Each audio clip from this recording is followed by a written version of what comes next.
మధ్యాహ్న భోజన పథకంలో భాగంగా విద్యార్థులకు త్వరలోనే స్టీమ్ రైస్ సరఫరా చేసేందుకు చర్యలు తీసుకుంటున్నట్లు మంత్రి నాదెండ్ల మనోహర్ తెలిపారు.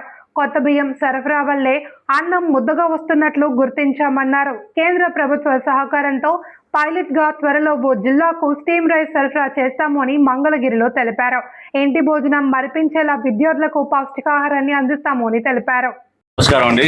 ఈరోజు మన అక్షయ పాత్ర ఫౌండేషన్ ద్వారా రాష్ట్ర వ్యాప్తంగానే కాకుండా దేశవ్యాప్తంగా ఒక అద్భుతమైన ఆలోచనతో ప్రభుత్వ పాఠశాలలో చదువుకున్న మన బిడ్డలకి పౌష్టికాహారం అందించే విధంగా ప్రభుత్వం నుంచి అందిస్తున్న సహాయంతో వారు కూడా స్వచ్ఛంద సంస్థగా ఏర్పడి ఒక సమాజానికి ఉపయోగపడే రీతిలో సేవా కార్యక్రమం అనేది మనందరం కూడా ముందుగా హర్షించాలి, గర్వపడాలి. సో ముందుగా వాళ్ళని అభినందిస్తున్నాను వాళ్ళు చేస్తున్న కార్యక్రమాన్ని. ఎందుకంటే చాలా పంక్చువల్గా, డిసిప్లిన్గా ఏ రోజుకి ఆ రోజు వారు మన రాష్ట్రంలో ఉన్న 43,000 ప్రభుత్వ పాఠశాలలో అక్షయపాత్ర ఫౌండేషన్ ద్వారా మనకి 10 సెంటర్లు ఏర్పాటు చేసుకుని వీరు అనేక పాఠశాలకి అందిస్తూ ఉన్నారు. సుమారు 10,000 పాఠశాలకి. ఈ పర్టికులర్ సెంటర్ మంగళగిరిలో ఉన్న ఈ అక్షయపాత్ర కిచెన్ ఏదైతే ఉందో, సెంట్రల్ కిచెన్, ఇక్కడ 306 పాఠశాలకి ప్రతిరోజు మధ్యాహ్న భోజనం పథకం డొక్కా సీతమ్మ గారి స్ఫూర్తితోటి మనం తీసుకెళ్తా ఉన్నాం.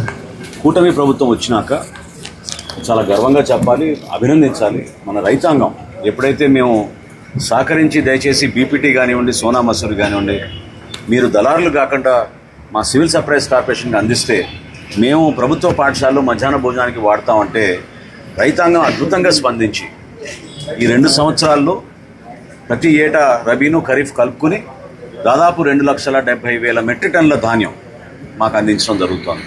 అదే ధరకి పొరుగు రాష్ట్రాల్లో 800 రూపాయలు బోనస్ ఇస్తున్నారు, ఇంకొక రాష్ట్రంలో 500 రూపాయలు బోనస్ ఇస్తున్నారు.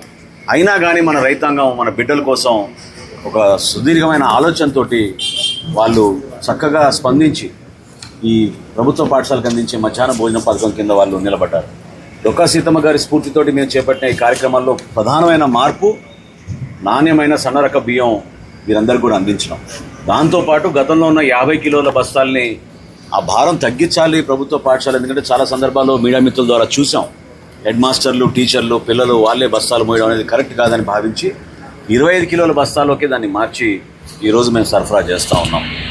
కొన్ని సమస్యలు మీ ద్వారా కూడా క్షేత్రస్థాయిలో పర్యటిస్తున్నప్పుడు కూడా అన్నం సరిగ్గా ఉడకలేదనో లేకపోతే కొంచెం ముద్దగా మారిందనో ఈ ప్రస్తావన వచ్చినప్పుడు మా కమిషనర్ గారు, మా డైరెక్టర్ గారు, అదేవిధంగా లీగల్ మెట్రాలజీ నుంచి మరియు ఫుడ్ సేఫ్టీ నుంచి మా ప్రజాప్రతినిధులు అందరూ కూడా కలిసి ఈరోజు పర్యటించాం. అసలు వాస్తవాలు ఏంటి, ఏ విధంగా చిన్న చిన్న మార్పులు చేస్తే ఆ సమస్యను అధిగమించని దానిపైన కొంతవరకు అవగాహన ఈరోజు వచ్చింది. ఫుడ్ సేఫ్టీ అధికారులు కూడా కొన్ని కోరాను, ఒకసారి ల్యాబ్ టెస్ట్ చేసి రిజల్ట్స్ మాకు అందిస్తే మేము కూడా మా సివిల్ సప్లైస్ డిపార్ట్మెంట్ నుంచి రాబోయే రోజుల్లో స్టీమ్ రైస్ తీసుకురావాలన్న ఒక ప్రతిపాదన కేంద్ర ప్రభుత్వంతో చివరి దశలో ఉన్నాయి మా చర్చలు. కేంద్ర ప్రభుత్వం అంగీకరిస్తే రాష్ట్ర వ్యాప్తంగా ముందుగా ఒక జిల్లాలో మేము ప్రారంభిద్దామని అనుకున్నాం. ఆ జిల్లాలో ప్రారంభించినప్పుడు మధ్యాహ్న భోజనానికి కూడా మేము తప్పకుండా స్టీమ్ రైస్ ఇస్తే బాగుంటుందని ఇక్కడ వారి జనరల్ మేనేజర్ గారు వారు సంప్రదించినప్పుడు చెప్పారు. సో తప్పకుండా ఆ మార్పు తీసుకొచ్చే విధంగా మేము ఆలోచిస్తున్నాం.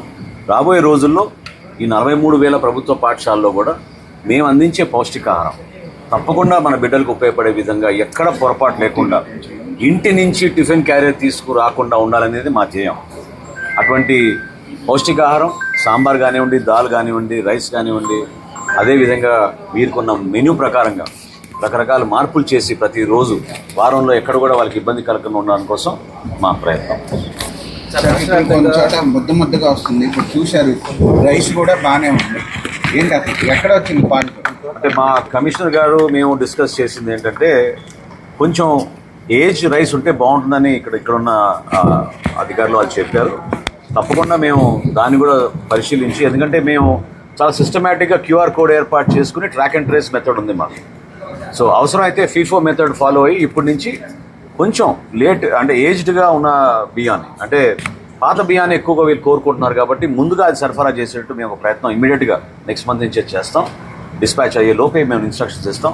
అది కాకుండా ఇంతకుముందు నేను మీతో అన్నట్టు స్టీమ్ రైస్ తీసుకొస్తే క్వాలిటీలో అద్భుతమైన మార్పు ఉంటుందని ఇప్పుడు వారు కూడా చెప్పడం జరిగింది. దాన్ని కూడా మేము ఇమీడియట్గా పరిగణలోకి తీసుకుంటాం. కేంద్ర ప్రభుత్వంతో ఆల్రెడీ చర్చల్లో ఉన్నాం దీనిపైన. ఇది భారతదేశంలోనే మొట్టమొదటిసారి ఒక రాష్ట్రం చేపట్టిన కార్యక్రమం కాబట్టి కొంచెం ఆ కమ్యూనికేషన్ ఇంకా పటిష్టంగా జరిగేటట్టు మా ప్రయత్నం చేస్తాం. సార్, రాష్ట్ర వ్యాప్తంగా ఈసారి వర్షాభావం పరిస్థితి చాలా దారుణంగా ఉంటున్నటువంటి అందరూ ఐడెంటిఫై చేస్తున్నారు. ఏంటండి దానికి గవర్నమెంట్ సంసిద్ధంగా ఉందంటారా? అంటే ఆహార ధాన్యాల విషయంలో కేంద్ర ప్రభుత్వం రాష్ట్ర ప్రభుత్వం తీసుకున్న చర్యలు ప్రజలకు ఎక్కడ కూడా ఆందోళన చెందాల్సిన అవసరం లేదండి. ఎల్నినో ప్రభావం ఈ సంవత్సరం ఖచ్చితంగా ఉంటుందనేది రైతాంగానికి ఆల్రెడీ సమాచారం అందించగలిగారు. వ్యవసాయ శాఖ నుంచి అదేవిధంగా పౌర సరఫరాల శాఖ నుంచి కూడా మేము చాలా నెలల నుంచి మేము ఈ విషయం ప్రస్తావిస్తూనే ఉన్నాం. రీసెంట్గా మేము మిల్లర్స్ రైతాంగంతో మీటింగ్ పెట్టుకున్నాం. అక్కడ కూడా దీనిపైన లోతుగా ఆంగ్రో వీసీ గారు ఒక ప్రజెంటేషన్ చేశారు. సుమారు 14 నుంచి 20% వరకు దిగుబడి తక్కువ ఉంటుంది ఈసారి, విస్తీర్ణం కూడా తగ్గుతుందనే విషయం ఆయన ప్రస్తావించడం జరిగింది. వర్షాల్లో ఇంకా మనకి మీ అందరికీ తెలుసు కొంచెం ఇబ్బందికరమైన పరిస్థితి కనపడుతోంది. రాబోయే రోజుల్లో వర్షాలు ఉన్నాయని చెప్తున్నారు. దాన్ని బేస్ చేసుకుని శాస్త్రవేత్తల నుంచి సమాచారం అందించుకున్న తర్వాత ఎక్కడ కూడా నిల్వల విషయంలో మాత్రం తేడా లేదు. ప్రతి నెల మేము సరఫరా చేసేది 100% చేయగలుగుతాం. 3 సంవత్సరాల వరకు భారతదేశంలో అటువంటి నిల్వలు ఉన్నాయి. అందులో ఎక్కడ ఇబ్బంది లేదు.